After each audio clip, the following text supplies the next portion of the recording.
Hello guys, welcome to my channel. My name is Bode and I'm here for medical students. Today I'm going to be talking about the things you need to do before the exam in just less than a week and a half. Things you need to do that is very important for you to score 290 plus. Of course, this has worked for several students, and as far as I'm concerned, I've had testimonies of people following this method and scoring above 250 to 60 and even more than required for their course cutoff mark. Alright, I believe the same thing is going to be yours. So please click on the subscribe button before we continue, and that's going to help the channel go a long way. Alright, so the first thing that's very important for every Jamb student, I tell my students, physical students, I've tutored over 500 students, and I tell them something that is very important.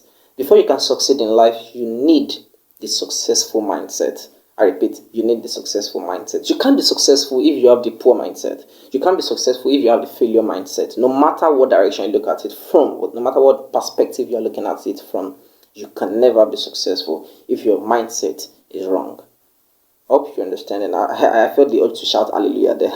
So now, that's it. In Jamb, when preparing for Jamb, don't look at Jamb as if it's one kind of behemoth or one kind of large mountain that you can't overcome. I see a lot of students coming to my WhatsApp to complain about how they're already scared of the Jamb that is in just 1.5 weeks. And some people tell me because they haven't prepared enough, that the time is not enough, so that's why they are scared. Now, I'll tell you one sincere reality today. Even if Jamb gives you another additional year to prepare for the exam, you are still going to be scared. Do you know why? The reason why you are scared is not because the time is short, even though that is the illusion your mind is giving to you. The reason why you are scared is because the Jamb exam itself looks like one tall mountain to you. You are so scared of failure because Jamb presents itself as if it's one kind of difficult exam to you. Jamb was set on this earth, not from Jupiter or Mars, of course. It was set right here by some people similar to you. Don't think it's all those that are setting the questions. There are a lot of young people amidst them that are even of the same age as you, or just barely older than you. So these questions are things that you have even been taught before in class, although you might have forgotten them because of one reason or the other. But that's not enough to get you scared. So it is not that the time is not sufficient. It is not that the questions are hard. It is not because you are dull or something. I don't believe in all this being dull or something. I remember when I first wrote my Jamb back then, I had 206. When I wrote my last Jamb, which I used for my admission, I got 292. Yes. The third Jamb I wrote, I had 295. So I wrote Jamb 4 different times before I gained admission. And you can see the gradual progress. The first one 206, second one 262, third one 295, the fourth one 292. So you can see how it progressed gradually. Now, if that time that I had 206, I was like, I had 206 because I'm dull. I saw some of my friends, people having 300 and even more. So I could have just sat down in one corner and start blaming myself. I'm dull. I can't read. I can't do this. But I didn't do that. I believed whatever others do, I can do it as well. And boom, thank God. Grace of God was there. There was favor. And from 262 to 295 to 292, even though admission was difficult, but God came through. So the important thing for every new Jambite or existing Jambite is that, in fact, if you're not writing Jamb, so long you want to write any exam or do anything in life, you have to have the successful mindset. You have to understand others are not created better than you. No. Now, there might be some difficulties, maybe because of your educational background or foundation. You know, some of us, we went to schools that were not enough, that the foundation were not okay enough. I understand that part very well, very well. So sometimes the things your teachers are even teaching you are so irrelevant to what is included in the syllabus. I remember some of my friends were telling me that they didn't finish their school syllabus. For example, I remember my own time too. I don't think we really did anything about organic chemistry. We didn't really do much about it. Not that we didn't. But compared to how Jamb asked their questions, organic chemistry was very necessary. And so when I got to the exam hall, my first exam hall, I got 206 because there were a lot of things that I was not even aware of. But this is the second Jamb. I started reading. I didn't go for any tutorial in the second Jamb. The third Jamb, I didn't go for tutorial. The fourth Jamb, I didn't go for any tutorial. I read all these things on my bedroom. And what happens is that whenever I want to read, my people do let me alone in my room. My uncle, my parents, whenever they see me reading like this, they leave me alone. There's no chores or anything for me to do. I read with peace. My food is being carried into the room by my younger siblings, and the plates are carried out by them as well. So you can see how I was like getting my fever from all over the place. But the important thing is this: I didn't go to any lesson to score any of those. All I just had to do was sit on my bed and begin to read. And God brought in success because I had the successful mindset. So a lot of us might be like, I have to go to lesson before I pass. I have to watch medical tutors videos before I pass. I have to read these books before I pass. No, that's not necessary. If my videos are going to help you, they are going to be helping you based on the fact that you have the good foundation, not educational foundation, but the good mindset. So long your mindset is proper, it is successful, it is not that of a failure, then my videos are going to be able to help you to some reasonable extent. Do you understand now? So the first thing, like I said, is to have the successful mindset. Don't go into the Jamb exam with the wrong mindset. You are going to fail if you do that. No matter what, you will fail if you have the wrong mindset. There are some questions that you'll be able to answer correctly. Settle on those questions. Otherwise, if you are scared before you enter the exam, or even the ones you can answer, you're going to miss them. That must have happened to you before. Sometimes you'll be like, and I know this thing. No, how did I fail it? Just try to bring out some recollections. Look at your secondary school questions. Look at when you were in SS2, SS1, SS3. Look at some questions you failed. You failed them not because you did not know them. You failed them because you were too anxious. There was too much anxiety. There was too much disturbing thoughts. If I fail, my parents will beat me in Nigeria. But this is it. Whenever you want to enter the exam, have the proper mindset of a successful person. And you're going to see that when you enter the exam, you're going to be calm. You're going to be able to clearly answer some questions. Some questions you will fail because you are anxious, but because you are calm and you have the successful mindset, you are going to be able to answer them correctly. Do you understand? Now, the second thing you need to put in mind is this. And it is one of my biggest secrets, actually. I don't like sharing it, but I'll share it for you today. It is called intuition. Now, intuition is a very powerful gift that God has given to man. Intuition, the spirit intuition.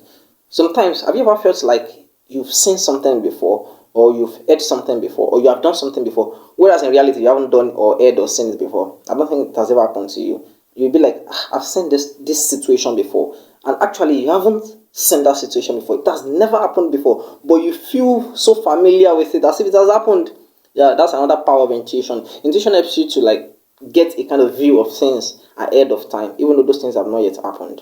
So most of the times when I remember from my third and fourth Jamb, when I was in the exam hall, I picked some questions answers, not because I knew them. I picked them because my mind felt it was right, as though I had seen the answer before. I was like, okay, this is the correct answer. I don't think that's happened to you before. So sometimes I want you to listen to your mind when you're in the exam hall. If you're trying to answer a question and your mind tells you that option A is correct, but your brain is telling you that option D is correct, bro, pick the first one. Now, this method is not recommended for everyone. Sometimes it might be your emotions that is giving you the answer, not your mind. The mind is a very powerful weapon that God has given us. So if your mind is telling you, bro, the first answer is correct, pick it straight up. Don't even think twice. It affected me a lot in some of my exams. Once I pick an option and then I still go back there to start thinking and I pick another option, I see that I fail those questions. Whereas the first option I picked was actually the correct one. So most of the times when I'm in the exam, or even for my Jamb exam or my MB, once I see an option like this, and that's what my mind strikes, let's assume that question, I'm unable to reason it out naturally. I'm unable to find the best formula for it. I've thought for almost 10 seconds. You know, in Jamb exam, every question takes about just 5 to 10 seconds. So after 10 seconds of being unable to figure out an answer, I follow my mind. But when my mind says I pick, people call it AJ, UJ in Yoruba, but that's not what we are doing here. We are not doing AJ, UJ. We are not doing all this pick. No, you are following something much more powerful than your knowledge, something that has seen the future. You have seen what is correct already, and that is the mind. So I only use this method of intuition whenever I am out of options. So let's assume there are 50 biology questions. I've answered 30 correctly, and there is 20 left. Now in Jamb, there's nothing like negative marking, or like it is in secondary. In medical school. I'm going to explain what negative marking is sometimes in the future. But there's nothing like negative marking in Jamb. It's not like if you miss something, they are going to minus another mark from you because you missed something. No, if you miss something, they won't just add you another mark. So I already answered 30 correctly, and I'm very sure of the 30, and there are still 20 questions left. Since I have the time, why should I leave the 20 questions? If you don't have the time, focus on other questions you can answer. But if you have the time, why should you waste the 20 questions and leave them there? Go to them. At least if you do EJ, you still have even 5 correct. But instead of doing EJ, go to the questions. Look at the questions. The first answer that comes to your mind, pick it.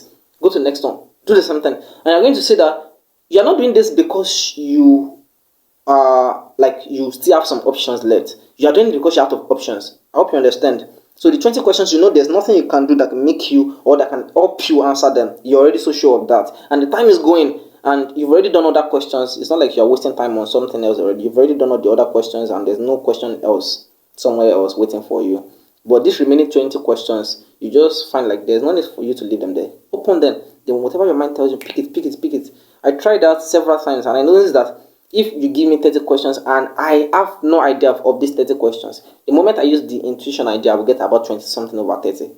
And I have no idea what those questions are. I have no idea what the answers are. I just pick based on my mind. So that's what you need to use. Whenever you're out of options in the exam, try to use the intuition power and it's going to work for you greatly. Now, let's talk about the third thing you need to put in mind before the exam. And this is very important. Time management.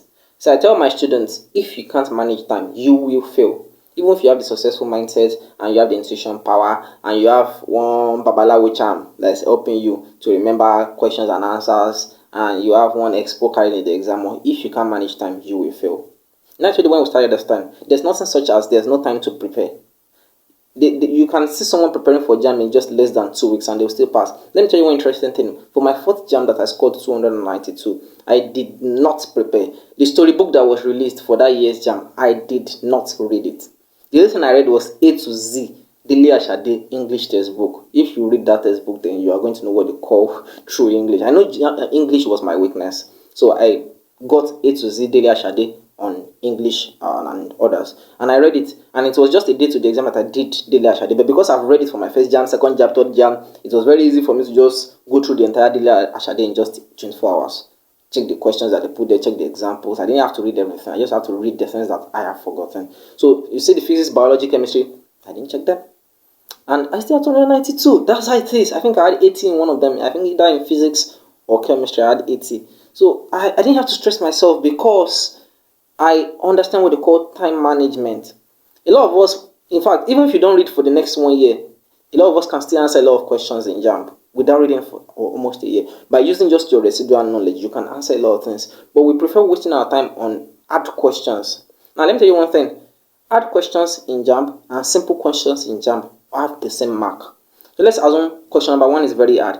Question number 2 is very simple. If you waste 10 minutes on question number 1 and spend 10 seconds on question number 2, you're still going to get equal amount of mark. So if it is 1 mark for question number 1, which is the hardest, you're still going to be getting 1 mark for question number 2, which is the simplest. So there's absolutely no reason for you to waste your time on any question that takes too much from you.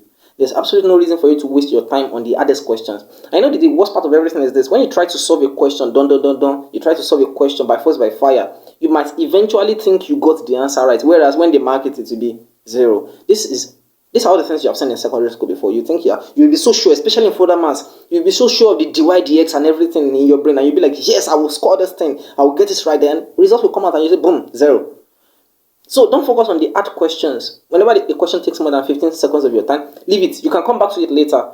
First solve the question. Look at what I did. I will share my method with you now. When I entered my fourth, the exam for my fourth Jamb, I told you that I didn't really prepare much. So when I entered, the first thing I focused on was biology. Because why? Biology was the easiest subject for me. That's why I even created a channel called Medical Tutor. I created this channel after my fourth Jamb, and it's called Medical Tutor because I have, at least, I'm okay. Not that I'm perfect or something. I'm okay when it comes to anything biology. So I started with biology first, and immediately I started with biology, I began to answer the questions I could. For example, when I opened number 1, I saw that number 1 question was quite hard. In fact, it didn't take me 2 seconds to know that number 1 question was hard. Why? Because when you see a question that you know, the answer will come to your head straight up. Even if the answer does not come immediately, the process by which you will get the answer will come. Look at those 2 things. To know if you know a question, the answer either comes immediately or the process by which you will get the answer comes immediately. Now, if any of these 2 does not come, skip quick. Don't waste your time. Skip. That's what I did. When I saw that number 1 question was somehow tough or something, within 2 seconds, I skipped to the next one. The next question was tough, so I skipped to the next one. Like, imagine number 1, number 2, number 3. Won't you be scared already that, along, which one will I answer now? Won't you be scared that, God, what am I doing with my life? How will I answer this question? I don't even know number 1, I don't know number 2, I don't know number 3, right? Yet I still got 292. Why? Because I skipped number 1, skipped number 2, skipped number 3, but number 4, I knew it. I didn't even have to think twice for number 5. Just click the answer, film. Number 5, simple, film. Number 6, film. Number 7, film. Number 8, I did not know it. Number 9, I knew it. Film. I didn't waste time on the questions I did not know. Not because if I stood with them, I couldn't have answered them or something. But it would have taken too much of my time. There was still physics, there was still chemistry, there was still the daddy English, because I didn't really like English also. My score is always lowest in English, even in secondary school, primary school, and others. So I left English for the last. I started with the simplest. I began to pick it as fast, because if I start with the hardest, I waste too much time, and at the end of the day, it might not even give me much score. So why don't I just start with what I already know? That's what they call time management. You are smart in choosing the subject to answer first. You are smart in choosing the numbers to also answer first. So when I saw that number 1, 2, 3 was not favorable, I skipped them. And I went to the next one that was favorable, because number 1, 2, 3 also carries the same mark as number 4, 5, 6. So why should I waste my time? It's not like one question where they will be like number 1 carries 2 marks, whereas number 2 carries 1 mark. It's equal marks. So why should you waste your time on any question that takes too much of your time? Don't do that. Time management involves being smart. Any question you can answer within 5 seconds or 6, and there's no idea coming to your head, skip to the next one. Do you understand? So it applies for all of it. When I finished my biology, there were about almost 10 questions I didn't answer in the 40 questions. But at least I knew that the 40 questions I answered 100%. I was going to get them because I knew the answers. I went to physics. I didn't even go back to the remaining 10. I went to physics. I answered the simplest questions in physics. I'm talking about the simplest questions. I answered the questions that did not require calculations. Now, this is what kills most of us, especially if you're doing math or physics. Whenever you see a question that requires calculation, first leave them alone. Unless you know that you can answer it within 5 seconds. You know there's some calculations that you can answer within 5 seconds. And you're already out. You get the answer.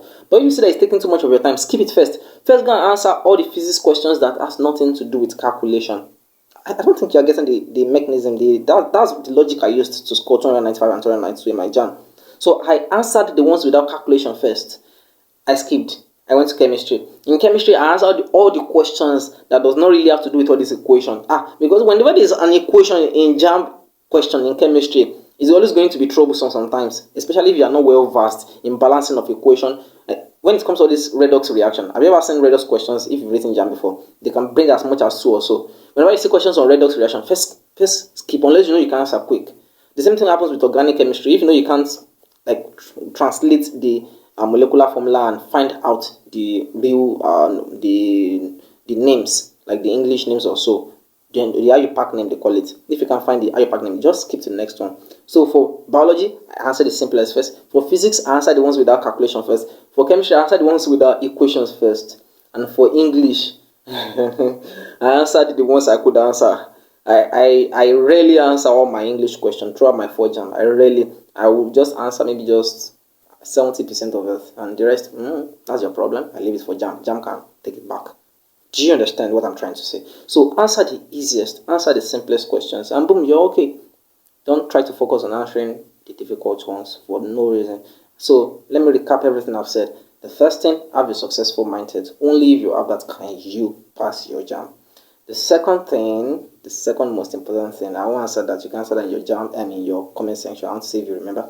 The third thing is time management. So all these 3 things are very important. So long you have them, you are good, and you are going to be scoring as high as 290 plus in your Jamb exam.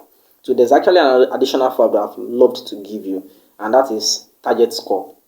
Say if your cutoff mark is 220, stop targeting 220, you will fail. Yes, you will fail.